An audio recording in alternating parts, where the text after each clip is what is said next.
Hello. तर आज आपण बघणार आहोत अपूर्णांक. आपला 10वा धडा अपूर्णांक. तर यामध्ये आपण बघणार आहोत अपूर्णांकाचा अर्थ काय, तो लिहायचा कसा आणि त्याचे वाचन कसे करायचे. तर आपला पहिला अपूर्णांक आहे तो म्हणजे अर्धा. तर अर्धा म्हणजे काय, आता बघा इथे तुम्हाला दिसते ती आहे पूर्ण भाकरी, म्हणजे एक संपूर्ण एक गोल भाकरी आहे. पण तुम्ही कधी कधी आईला म्हणता की मला एक नको आहे, मला अर्धीच भाकरी दे किंवा अर्धी चपाती दे. तर आई काय करते, त्याची 2 तुकडे करते त्या एका भाकरीचे.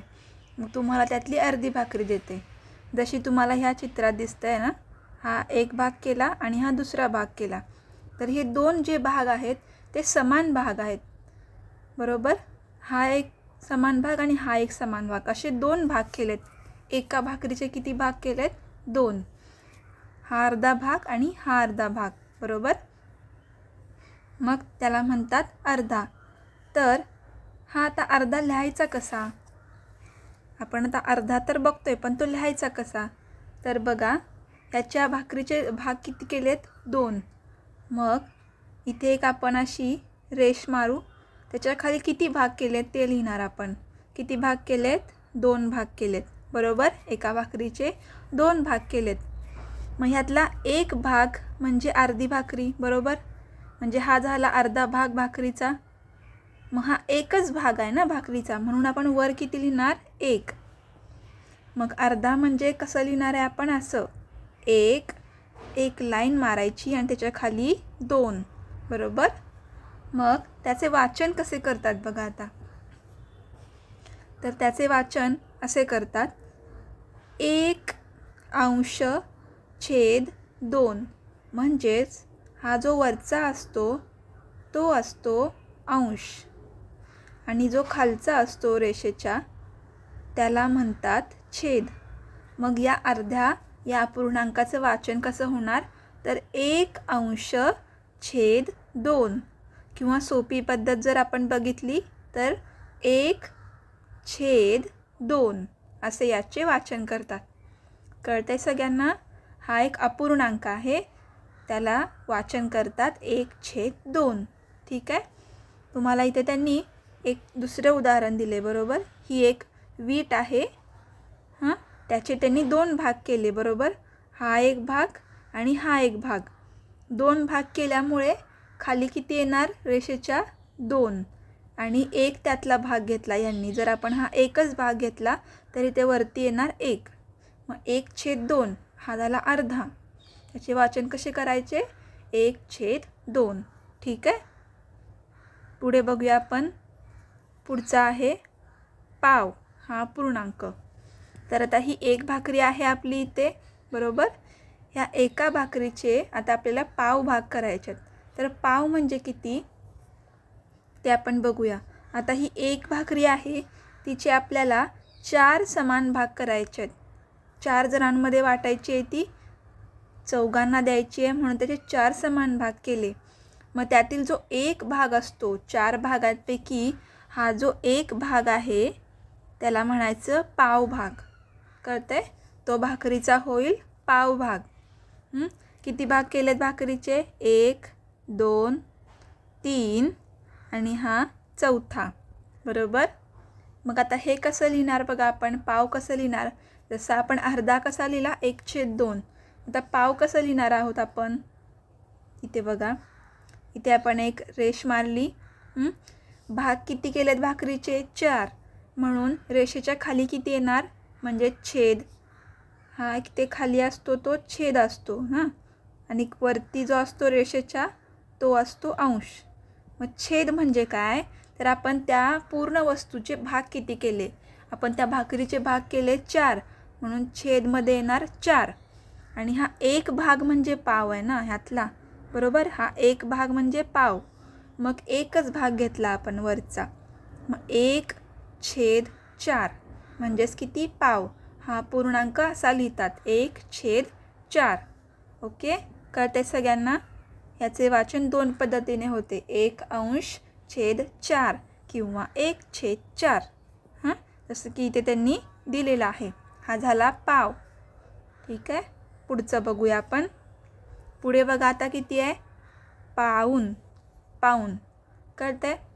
आपण बघितलं अर्धा, पाव, आता आहे पाऊण. तर आता इथे त्यांनी उदाहरण काय दिले, 3 नातवंड आहेत आणि त्यांचे एक आजोबा आहेत. या सगळ्यांच्यात आपल्याला एक केक वाटून घ्यायचा आहे. हा आहे तो पूर्ण गोल असा केक आहे. हा या चौघांमध्ये पूर्ण समान भागात वाटायचा आहे. बरोबर, समान वाटायचं आहे आपल्याला. मग आजोबांनी काय केलं, हे चौघं होते ना, 3 नातवंड आणि एक आजोबा, हे 4 जण होते. म्हणून आजोबांनी काय केले, त्या केकचे 4 समान भाग केले. इथे दिसतात तुम्हाला ह्या चित्रात 4 भाग केलेत. बरोबर, त्यातील आता प्रत्येक भाग म्हणजे पाव केक. बरोबर, 4 भाग केले ना समान, म्हणून त्यातला एक भाग म्हणजे किती झाला, तर हा झाला पाव. पाव म्हणजे काय लिहितात, 1/4. बरोबर, हा झाला पाव भाग. मग आजोबांनी काय केलं, तर त्या 3 नातवंडांना, म्हणजे त्यांची नातवंडी जी होती 3, त्या 3घांना एक एक पावभाग दिला. म्हणजे आता हा राजू आहे, तर राजूला 1 पावभाग दिला, राणीला 1 पावभाग दिला आणि पिंकीला 1 पावभाग दिला. बरोबर, म्हणजे समजा हा एक भाग संपला, हा एक भाग संपला आणि हा एक भाग संपला. आता फक्त आजोबांना हा एक भाग राहिला आहे. तर आजोबांनी काय केलं, त्यांचा एक पावभाग साईडला ठेवला आणि त्या 3घांना एक एक असा पावभाग दिला. तर जेव्हा आपण 3 वेळा पावभाग घेतो, म्हणजे हा 1/4 आणि 1/4, आपण इथे अधिक करूया, अधिक 1/4. बरोबर, 3 नातवंडांना 3 पावभाग दिले. तर जेव्हा आपण असं लिहितो, तेव्हा त्याचे होतात पाऊण, म्हणजे 3 पावभाग. 3 पावभाग म्हणजेच काय झाला, पाऊण. आणि पाऊणला कसे लिहितात, तर आता बघा आपण इथे काय करणार, इथे लिहून दाखवते मी तुम्हाला. छेदमध्ये काय येणार, इथे भाग किती केलेत आपण ह्या केकचे, 4. खाली काय येणार, 4.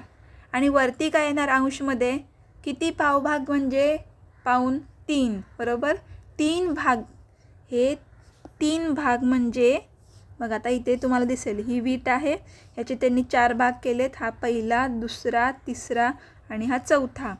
मग हे 3 भाग म्हणजे पाऊण आहे. मग 3 वरती काय येणार, 3. अंशमध्ये येणार 3, छेदमध्ये येणार 4, कारण टोटल एकूण 4 भाग आहेत आणि त्यातले आपण 3 भाग घेतलेत. म्हणजेच पाऊण कसे लिहितात, 3/4. असा हा पाऊण लिहिला जातो, 3/4 किंवा 3/4. हा झाला पाऊण. पाऊण म्हणजे काय, 3 पावभाग. कळतंय, त्याचे लिहितात कसे, 3/4ने. आता आपण पुढे जाऊया, आणखी काही अपूर्णांक बघूया आपण. आता इथे बघा त्यांनी एक वर्तुळ दिला आहे. बरोबर, इथे दिसतोय तुम्हाला वर्तुळ. ही चकती आहे, त्याचे 5 समान भाग केलेत. आत्तापर्यंत आपण 2 भाग पाहिले. 2 भाग म्हणजे अर्धा, 4 भाग म्हणजे पाव, प्रत्येक एका भागाला पाव म्हणतात, आणि 3 पाव म्हणजे पाऊण. पण आता इथे त्यांनी भाग किती केलेत, 5 समान भाग केलेत. तर त्यातले त्यांनी 3 भाग आहेत ते रंगवले आहेत. म्हणजे हा 1, 2 आणि हा तिसरा, हे भाग त्यांनी रंगवले आहेत आणि 2 भाग नाही रंगवले 5 मधले. तर चकतीचा रंगवलेला भाग 3/5 या अपूर्णांकाने दाखवतात. ते कसं, तर बघा हा एक भाग, हा दुसरा भाग आणि तिसरा भाग, तो आपण कसा दाखवणार, टोटल वर्तुळाचे त्याने किती भाग केलेत, 5 भाग केलेत. मग छेदमध्ये किती येणार, 5. बरोबर, मग ह्यातला एक भाग, ह्यातला हा एक भाग म्हणजे वरती किती येणार, 1.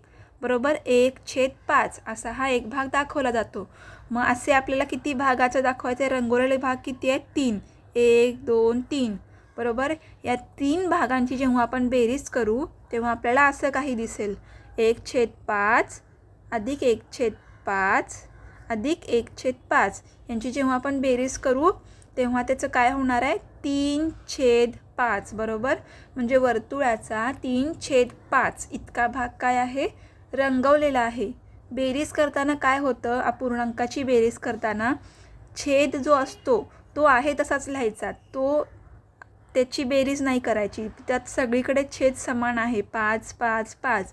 खालचा छेद बदलायचा नाही, 5. फक्त वरचा जो अंश असतो त्याची बेरीज करायची. म्हणजे हा 1 + 1 + 1 बरोबर 3. म्हणून 3/5 इतका भाग काय आहे तर रंगवलेला आहे. हा पूर्णांक आहे 3/5. तर पुढे आता इथे बघा एक पट्टी दिली आहे. त्याचे भाग किती केलेत त्यांनी? 7 समान भाग केलेत, बरोबर. 1 2 3 4 5 6 आणि 7. तर त्यातले 2च भाग त्यांनी रंगवलेले आहेत. पहिला हा 1 आणि हा दुसरा भाग रंगवलेला आहे. म्हणजेच काय तर पट्टीचा 2/7 भाग रंगवलेला आहे. तर तुम्ही आता कसं दाखवणार अगदी सोप्या भाषेत? ह्याचे लिखाण कसे करायचे? तर आता आपण भाग किती केलेत? 7. मग छेदमध्ये येणार 7 आणि रंगवलेत किती भाग? 1 आणि 2. म्हणून वरती किती येणार? अंशमध्ये 2 येणार. म्हणून पट्टीचा 2/7 इतका भाग काय आहे? रंगवलेला आहे. म्हणजे हा पूर्णांक काय आहे? 2/7. ओके.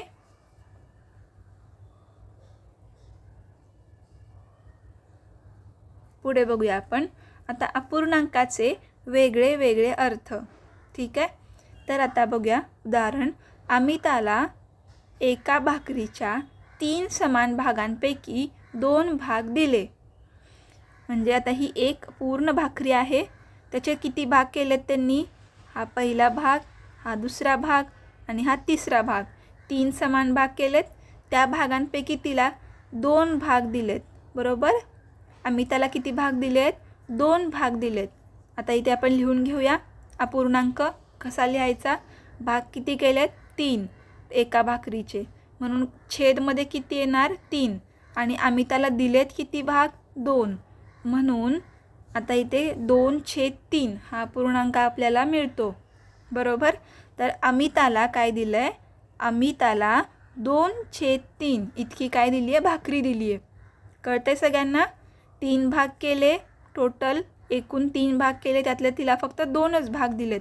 इथे तुम्हाला ह्या आकृतीत दिसून जाईल तिला किती दिलेत? फक्त हा एक भाग आणि हा दुसरा भाग, 2च भाग दिलेत. म्हणून अमिताला 2/3 इतकी भाकरी दिली आहे. तर आता पुढे काय दिले बघूया आपण. अमिताला दिलेल्या भाकरीच्या आकाराच्या 2 समान भाकरी साधना, अनुष्का आणि प्रीती या तिघींमध्ये समान वाटायच्या आहेत. म्हणजे अनुष्काला जी भाकरी दिली होती, इथे तुम्हाला दिसते ती भाकरी जी दिली होती, तशाच सेम समान भाकरी आहेत. किती भाकरी आहेत? 2. इथे त्यांनी दिले 2 समान भाकरी आहेत. जशा अमिताला 1 दिल्या होत्या तशा आता 2 भाकऱ्या आहेत. इथे तुम्हाला दिसते, ही दिसते पहिली भाकरी आणि ही आहे दुसरी भाकरी, बरोबर. जशी अमिताला इथे 1च दिली होती ना, तशात आता इथे 2 भाकऱ्या आहेत आपल्या. आता त्या 2 भाकऱ्यांचं ह्या तिघींमध्ये समान वाटप करायचं आहे. साधना, अनुष्का आणि प्रीती या तिघींना या 2 भाकऱ्या समान समान वाटा आलेला पाहिजे आपल्याला. मग आता इथे पहिल्या भाकरीचे आपल्याला किती भाग करावे लागतील? इथे 3 भाग करावे लागतील, कारण तिघीजणी आहेत म्हणून याचे 3 भाग केले. मग हा पहिला भाग काय होईल? 1/3 1/3 1/3, बरोबर. दुसऱ्या भाकरीमध्ये पण आपल्याला सेम करावं लागेल, 3 भाग करावे लागतील. 1/3 1/3 1/3, बरोबर. तेव्हाच त्यांना ते समान वाटप होईल. बघा हा साधनाचा हा पार्ट आहे, इकडे पण हा साधनाचा हा पार्ट आहे. प्रीतीला कुठला वाटा मिळाला आहे? हा जो डॉट डॉट डॉट डॉट आहे तो वाला प्रीतीचा आहे. आणि जे इथं शेवटचा जो भाग आहे तो आहे हा अनुष्काचा भाग आहे, बरोबर. म्हणजे प्रत्येकीला ह्या भाकरीतून, पहिल्या भाकरीतून 1/3 मिळालं आणि दुसऱ्या भाकरीतून सुद्धा 1/3 भाग एवढा मिळाला. तर जेव्हा आपण दोन्ही भाकरींचे 3-3 समान भाग केले तेव्हा प्रत्येक भाकरीतला एक एक भाग हा तिघींना दिला, बरोबर. म्हणजे साधनाला मिळालेला भाग कुठला होता? तर जो लाईन मारलेला भाग होता, हा पहिल्या भाकरीतला भाग आहे, हा दुसऱ्या भाकरीतला भाग आहे. फक्त त्यांनी तो एकत्र इथे आपल्याला जोडून दाखवलेला आहे. हा अनुष्काला मिळालेला भाग कुठला होता, तर अशा प्रकारचा हा आहे तो अनुष्काचा भाग आहे, बरोबर. मग त्यांनी पहिल्या भाकरीतला भाग आहे, हा दुसऱ्या भाकरीतला भाग, तो त्यांनी जोडून दाखवला आपल्याला. हा आहे प्रीतीचा, पहिल्या भाकरीतला, हा दुसऱ्या भाकरीतला जोडून दाखवला, तो दिसतोय काहीसा असा दिसतोय.